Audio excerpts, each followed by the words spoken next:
사회적인 논의가 필요한 사항임에도 불구하고 이 심의 의결을 거치지 아니할 수 있다라는 이 조항으로 인해서 조금 사후적인 사회적인 논란과 논쟁이 있지 않습니까? 그 부분에 대해서 다시 한번 사회적 논의와 논의와 검토가 필요하다라는 의미의 지시 검토라고 보실 수 있지 않을까 싶습니다.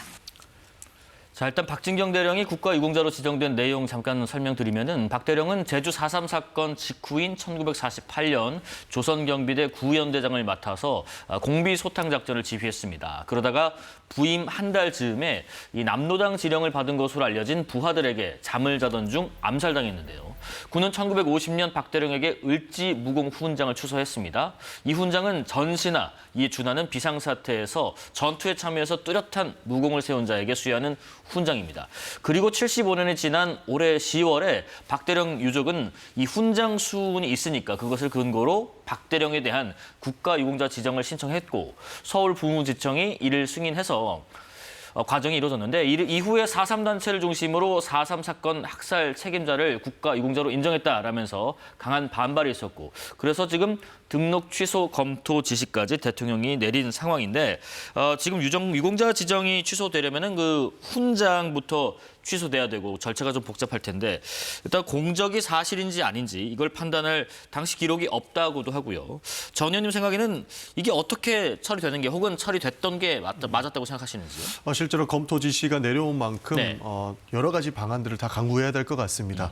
기본적으로 을지무공훈장의 수운과 관련된 내용들도 예. 현재 국방부에서 밝힌 내용들을 토대로 보면 그 근거가 존재하고 있지 않다라는 것이거든요. 그 네. 이유가 기본적으로 75년 가까이 흘렀기 때문에 전공 확인서를 확인할 수 없는 지경입니다. 그렇기 때문에 지금 을지무공훈장을 취소하는 방안은 새롭게 관계기관들과 협의하겠다는 것이 국방부의 입장이기 때문에 좀 더 네. 지켜봐야 될 것 같고요. 필요하다면 법률 개정을 통해서라도 4.3 사건과 관련돼서 혹여나 이 강경 진압에 굉장한 무리를 했다라고 한다면 이 취소를 위한 절차들은 열려 있다고 봐도 무방할 것이다라는 말씀드리겠습니다. 지금 제주 4.3 단체들 앞서 설명드린 것처럼 박진경 대령 유공자 지정이 크게 지금 반발하는 상황입니다. 하지만 지금 이 대통령이 직접 나서서 이렇게 지시하는 게 적절한가 이런 지적도 일부 있나 봅니다. 75년 전의 역사적 사실이잖아요. 예. 그러니까 그분의 공적에 대해서나 그분의 공과에 대해서도 사실상은 제대로 된 자료가 없는 거예요. 그저 어떻게 보면 떠돌아다니는 얘기 같은 것들이 있는 건데 저는 기본적으로요. 그것을 75년이 지난 다음에 대통령이 과거의 역사적 사실에 대해서 감나라 대추나라라고 얘기하는 것 자체가 굉장히 위험하다고 생각을 합니다. 윤석열 정권 예. 당시에도 홍범도 장군의 동상 이전 지시가 있었잖아요. 그것을 놓고서 민주당이 뭐라고 그랬습니까? 아니 도대체 역사를 당신 마음대로 왔다 갔다 합니까? 그분의 독립운동 사실, 그분이 무슨 그 북한 쪽과 나중에 무슨 연관이 있었는지 없었는지 모르지만 독립운동한 것은 사실 아닙니까? 그것을 옮기겠다는 것이 말이 됩니까? 라고 비판을 했던 것 기억이 납니다. 생생히 납니다. 얼마 전의 일이었어요. 마찬가지로 과거에 또 좌파 단체들에서는 메가더 장군의 동상을 철거하겠다. 이런 걸로 해서 시위가 벌어지고 그래서 논란이 있었던 적도 있습니다. 지금 박진경 대령 논란과 관련해서는 저는 대통령이 왜 이렇게 역사적인 문제에 끼어들어서 역사적인 사실에 역사가들이 해야 될 논쟁을 대통령이 결정을 내리려고 하는지 알 수가 없습니다. 예. 환단고기도 마찬가지잖아요. 결국 환단고기 얘기를 했다가 아니 사실은 그게 내가 직접 그것에 동의한다는 뜻은 아니다라고 이제 대변인이 또 부인까지 하신 걸로 알고 있는데 그렇게 들었는데 이런 거는 옳지 않다고 생각을 해요. 지금의 정치 권력이 오래전에 있었던 그런 역사적 그 사실에 개입을 해서 그것을 가지고 이것이 정의다 혹은 이것이 부정이다라고 얘기하는 것이 그것은 너무나 큰 부작용을 만들어낼 수 있다. 그럼 다음에 정권 바뀌면 또 다른 사람은 다르게 하겠네요. 그러니까 오래전에 역사 왜곡이 있었는지는 바라볼 필요가 있다고 봅니다. 그러니까 지금 을지무공훈장을 받았던 당시의 기록들은 없지만 이재명 대통령 이름으로 지금 새롭게 국가유공자증이 나갔거든요. 이 부분은 충분히 취소 검토가 가능하다고 보는 겁니다. 그 절차적인 당위성의 하나로 을지무공훈장을 받았을 때에 대한 그 부분이 취소가 가능하겠다는 걸 보는 건데 국방부에서는 지금 무리가 있다고 이미 판단을 했고요. 있고요. 추가적으로 국가유공자가 지정된 사건에 대해서는 충분히 저는 취소할 수 있는 가능성이 본다는 겁니다. 그래서 과거 윤석열 전 대통령이 홍범도 장군의 그 흉상을 옮기는 것과는 조금 다른 문제로 보는 것이고, 환단고기 문제도 이미 환빠라고 하는 비하 용어까지 말씀하시면서 이야기를 하셨기 때문에 이것이 마치 이재명 대통령이 환단고기 논쟁을 믿는 것이냐 보는 것도 저는 바람직하지 않다고 보는 겁니다. 예. 여야 정치권 소식도 짚어보겠습니다. 민주당은요, 다음 주 본회의가 열리면 첫 안건으로 내란 전담재판부 설치법을 상정하겠다고 예고를 먼저 했습니다. 본회의 일정이 21일이 될지 22일이 될지 아직 의장님실하고 협의가 안 됐고 최종 인증이 안 돼서 컨펌을 못 받아서 제가 확실하게 말씀을 못 드리겠는데, 아마 되게 되면 첫 번째 안건으로 하게 되지 않을까.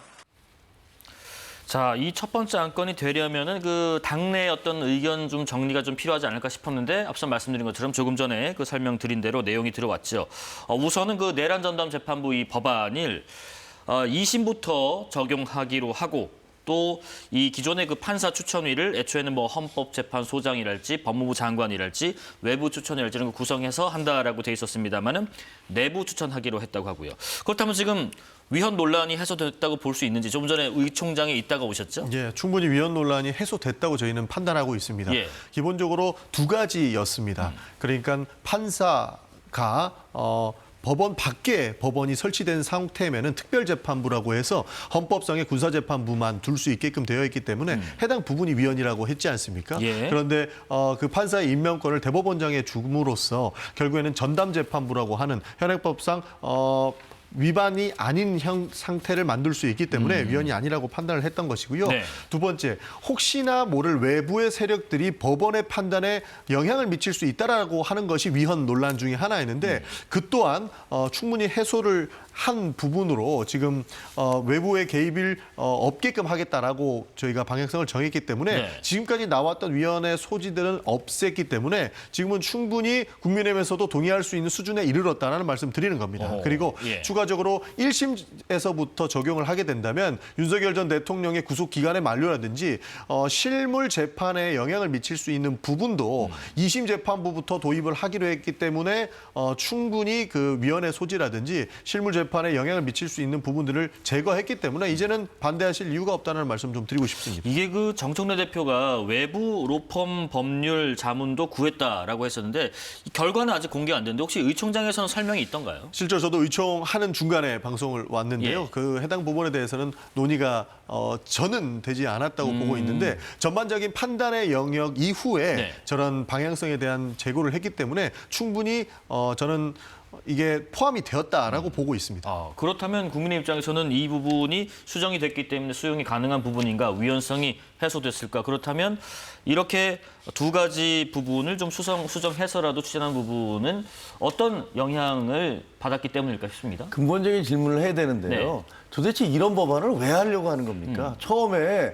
특별재판부로 하려고 하다가 그다음에 그것이 위헌이다 그러니까 전담재판부로 바꿨다가 1심, 2심, 3심을 다 하겠다고 했다가, 그랬다가 그것도 위헌 논란이 생기니까 2심만 하겠다고 했다가 왔다 갔다 무슨 뭐 법무부 장관이 추천권을 주겠다고 했다가 또 그것도 철회를 했다가, 이런 누더기가 없어요. 도대체 이걸 왜 하는 겁니까? 제가 보기에는요, 지난번에 대통령실에서 2심부터 하자고 한다는 얘기를 듣고 제가 저거 안 하겠다는 뜻이다라고 얘기를 했습니다. 왜냐하면요, 1심에서 사실 중형이 예상이 되잖아요. 제가 장담컨대 1심에서 그 유죄가 인정이 돼서 무기, 사형 둘 중에 하나잖아요. 뭐 이렇게 해서 판결이 내려지면 2심 재판부에서 하자는 얘기도 쑥 들어가 버릴 겁니다. 그리고 예. 저 대통령실에서 주는 사인도 그거 같아요. 아니 당신들 저게 분명히 중형이 예상되는데 왜 쓸데없이 이 문제를 끌어들여서 논란을 만드느냐라는 그런 경고인 거예요. 그래서 지금 그걸 알아차리지 못한 채 민주당에서 정청래 대표 쪽에서 그리고 법사위에서 계속 강경으로 밀어붙이다가 대통령실에서 제동을 거니까 지금 슬슬 발을 빼고 있는 거라고 저는 생각을 해요. 네. 지금 보십시오. 1월 18일 날 윤석열 전 대통령에 대한 구속 만기가 이루어져서 풀려나오는 거 아니냐라고 민주당이 얼마나 그렇게 얘기를 했습니까? 그런데 오늘 보면 법원이 1월 16일 날 다른 건으로 해서 판결을 내리겠다라고 결정을 했어요. 그럼 그거 유죄가 나오면은 구속이 계속 유지가 되는 거예요. 그러니까 민주당이 그동안 얘기했던 뭐 윤석열 대통령이 풀려 나와서 내란 수괴가 풀려 나와서 거리로 활보하는 꼴을 볼 수 없다라든가 뭐 1심 재판이 뭐 무죄로 풀어주는 것이 아니냐는 등 이런 식으로 이렇게 미리 예단을 해가면서 국민들에게 겁을 줘가면서 법을 밀어붙이는 것. 그래서 이런 식으로 누더기 법을 만들겠다고 하는 것. 저는 이것 자체가 말이 안 된다고 생각을 해요. 아마 뭐, 강행하지 못할 겁니다. 위헌성이 해소됐다고 말씀하셨고 네. 근본적으로 이 법안 자체, 재판부 자체가 왜 필요하다는 말씀을 또 하셨습니다. 기본적으로 다른 형사 사건도 내란 재판과 함께했던 경우가 발견됐기 때문입니다.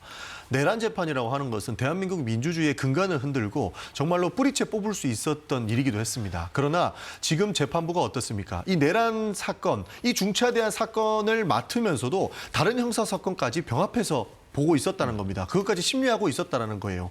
그렇게 되면 이 재판에 대해서 사력 있게 볼 수 있었냐라고 하는 의혹이 안 나올 수가 없는 겁니다.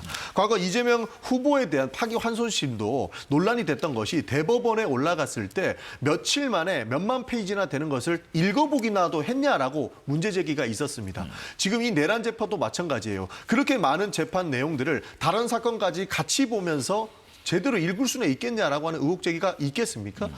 없겠습니까? 그러다 보니 국민들께서는 재판부에 대한 신뢰 문제성을 제기했고 내란을 전담으로 재판하는, 그러니까 이 내란 재판만 전담으로 해서 오로지 이 사건만을 평가하는 법관들이 필요하다고 하는 국민적 의심이 올라왔던 것이고요. 네. 그것을 해소시키기 위해 저희는 필요성을 강조했던 겁니다. 그리고 왔다 갔다 하는 부분들이 누더기라고 말씀 주시는데 저는 동의하지 않습니다. 기본적으로 하나의 법안이 올라와도 국회는 공론의 장이기 때문에 국회에서 여야가 냈던 법안에 대해서 수십 번 토론하고 수백 번 수정하고 의결합니다. 그렇기 때문에 당연히 법안의 방향성을 확보하기 위해서는 토론이 필요했던 것이고요. 그에 대해서 이제는 방향성이 나왔으니까 이것을 누더기로 볼 수 없는 것이고 합리적인 합의안이다라고 봐주시는 것이 바람직하다라는 말씀드리겠습니다. 이 사건만을 전담하는 거잖아요. 그리고 그 내란이라는 것들이 뭐 지금 결국 비상계엄에 대한 얘기인데 제가 보기에는 이 2심 이런 식의 법안을 만들잖아요. 그럼 헌재에 반드시 소송이 들어갑니다. 그리고 위헌 심판 제청이 되면 그것이 인용될 가능성이 매우 높아요. 그러면 그 책임을 누가 질지 아마 민주당이 져야 될 겁니다. 그 헌법재판소에서 재판 한참 하고 있는데 이거 무효다라고 얘기하면 그거 어떻게 할 겁니까? 그런 부분도 있고 네. 지금 재판이 늘어지고 있다고 그동안에 제대로 읽어보지 못하고 있다라고 얘기하잖아요. 그동안의 민주당 입장은 왜 재판 빨리 안 하냐, 빨리 결정을 안 하느냐는 거였잖아요. 근데 저는 그거는 좀 다른 거라고 생각을 해요. 적어도 이게 너무 졸속 재판이라는 얘기를 안 듣기 위해서는 시간이 좀 걸리더라도 얘기 들을 거 다 들어야 돼요. 그러고 네. 나서 결정을 해야지 나중에 뒷감당을 할 수가 있는 거거든요. 알겠습니다. 저는 직위원 재판부가 재판 잘한다는 생각은 하지 않아요. 하지만 그 적어도 관련자들의 다 진술을 들으면서 가는 것들은 그거는 올바른 태도라고 생각을 합니다. 자, 두 분 의견 한번 들어봤고요.